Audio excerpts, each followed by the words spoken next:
The anime begins by showing the house of a depressed young man. The mailbox is full of overdue bills and an eviction notice, with trash scattered all over the house. This is where Sasaki lives, a young man who has given up on life. He believes nothing makes sense anymore and that nothing ever goes right.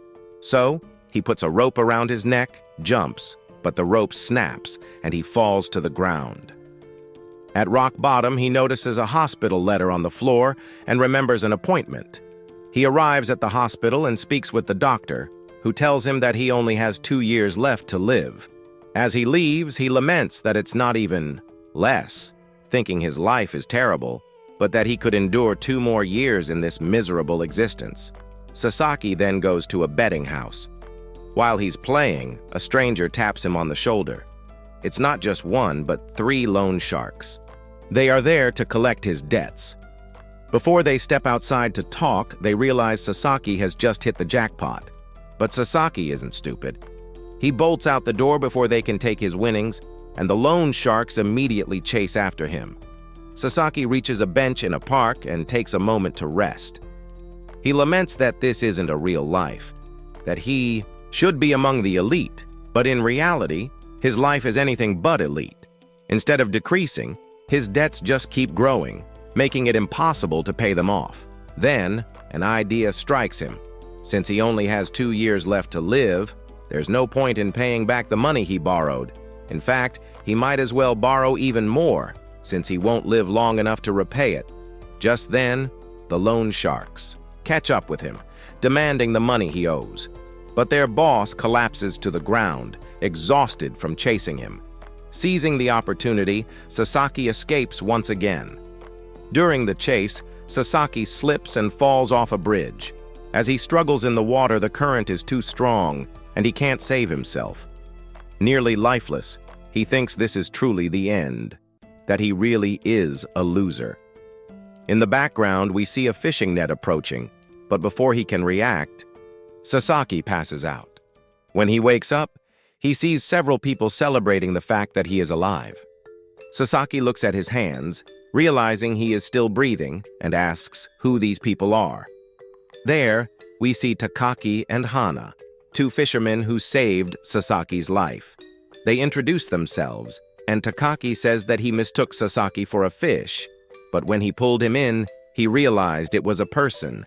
Hana immediately calls him a liar, explaining that they had actually seen Sasaki drowning and that everyone rushed to save him.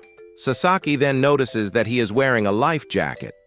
Takaki tells him that he should keep wearing it while he's there because taking it off could be dangerous. Impatient, Sasaki says he just wants to go home, but Takaki points out that they are on a breakwater, making it impossible for him to swim back home. This place is a paradise for fishermen. Takaki then promises to take him home once they finish fishing. Sasaki scoffs, saying that fishing is for old people, but he doesn't understand why no one there seems old. In the background, he sees Hana, fishing like a pro, and he becomes mesmerized by the girl. She notices him staring but doesn't react at all. Embarrassed that they made eye contact, Sasaki looks away, only for Hana to approach him and hand him a fishing rod.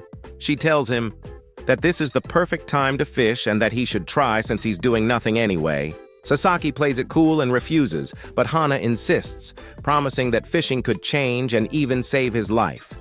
Sasaki, feeling lazy, says he'll think about it and let her know later. On the horizon, a boat appears, gradually getting closer. As it nears, Sasaki recognizes them. It's the loan sharks, demanding their money. They ask who these people are, and Sasaki casually tells them they are friends from the finance sector. The loan sharks suspect Hana is Sasaki's accomplice and threaten to have everyone arrested if he doesn't return the money. But suddenly, the boat starts moving away. We see that Hana had sent a message to the fishermen piloting the small boat. They were friends. She then explains that no one is allowed to disturb fishermen while they fish. That's rule number 1. Because of this, Sasaki finally agrees to fish. Takaki hands Sasaki an artificial lure, and Hana teaches him how to fish. Sasaki tries, but fails, which, according to Takaki, is completely normal. On his second attempt, he succeeds. Everyone is surprised that the boy managed to do it. Sasaki, still unimpressed, complains that it wasn't even that fun. But Takaki tells him he's too impatient. Fishing is more than just a sport, it's a hobby.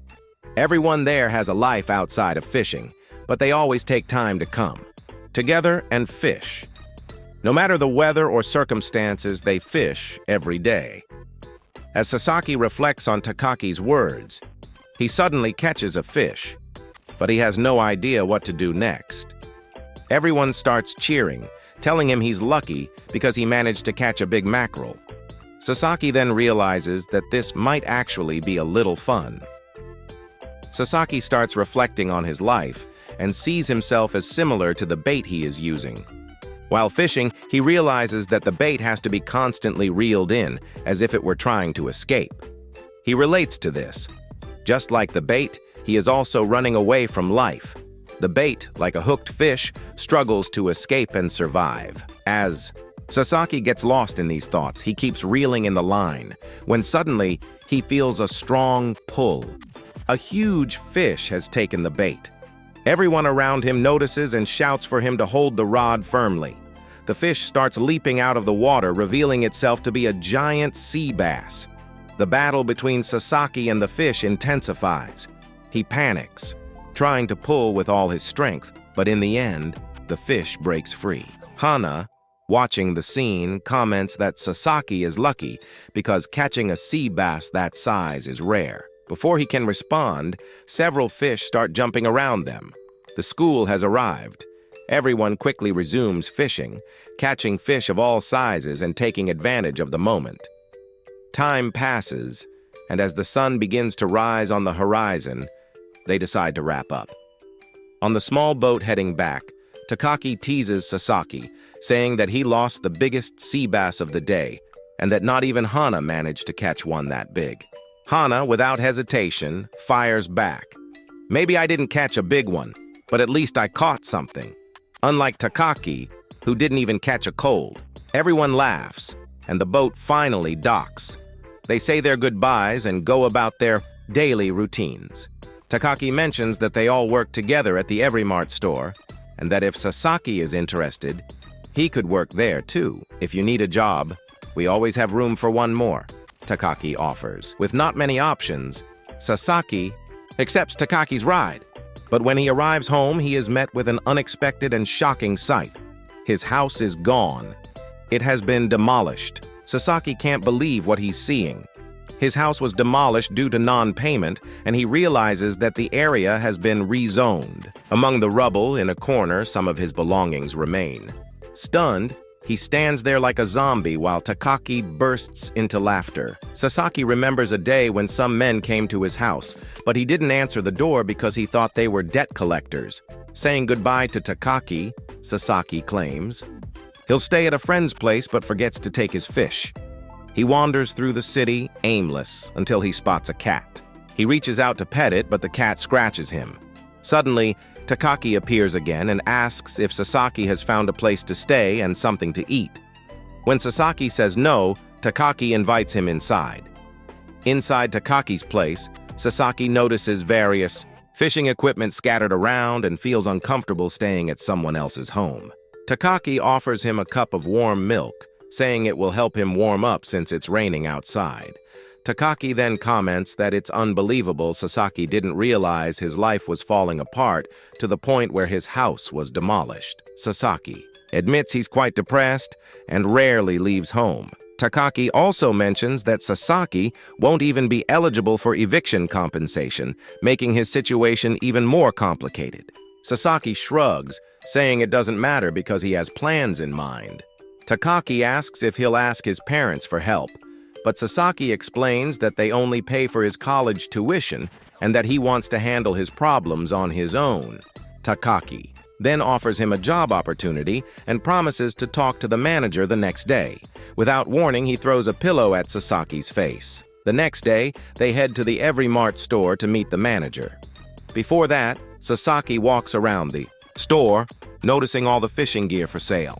The manager, watching from a distance, calls him into the office. Inside, the manager explains that they need someone for the job and that Sasaki has potential. However, before hiring him, he asks if Sasaki likes fishing. Sasaki thinks that if he says no, he won't get the job, but instead of lying, he admits that he hates fishing. The manager smiles. Perfect. You're hired. Sasaki is confused, so the manager explains that he needs someone who doesn't like fishing to stay and run the store while everyone else goes out to fish. And just like that, Sasaki gets the job. Hana leaves the cash register, overhears the entire conversation, and approaches Sasaki, asking why he hates fishing. The boy replies that he can't stand the smell of fish. The manager notices the long line at the register, and Takaki rushes over to cover for his friend. Hana then insists that Sasaki go out with her. She's going to make him like fishing. They head to an amusement park where they meet Nishimori and Ice, friends of Takaki and Hana. Eventually, they arrive at a fishing pool where many people are already fishing. All of Sasaki's friends start fishing, but since he's a beginner, he has no idea what to do. Nishimori steps in to help, showing him how to bait the hook. She explains that this time, he'll be fishing with a bobber on his line, which helps keep the bait at the right depth so he can catch the right type of fish for his rod and line. She casts the line and tells him to just wait and watch the bobber. Then, she leaves him on his own. Sasaki stares at the bobber, but catches nothing. He reels in, rebaits the hook, and casts again. Still nothing. After a while, he finally feels a tug. A fish has taken the bait. He struggles with the rod, but the fish is too strong, and the hook snaps. Hana laughs, telling him he almost caught a Narayan salmon, one of the big ones. Frustrated, Sasaki complains that he's useless at fishing and can't catch anything. But Hana reassures him, saying that nothing is fun at the beginning, but once he gets the hang of it, he'll start enjoying it. She then points out that he's been pulling the rod too soon. Instead, he should let the hook move with the fish until it tires out.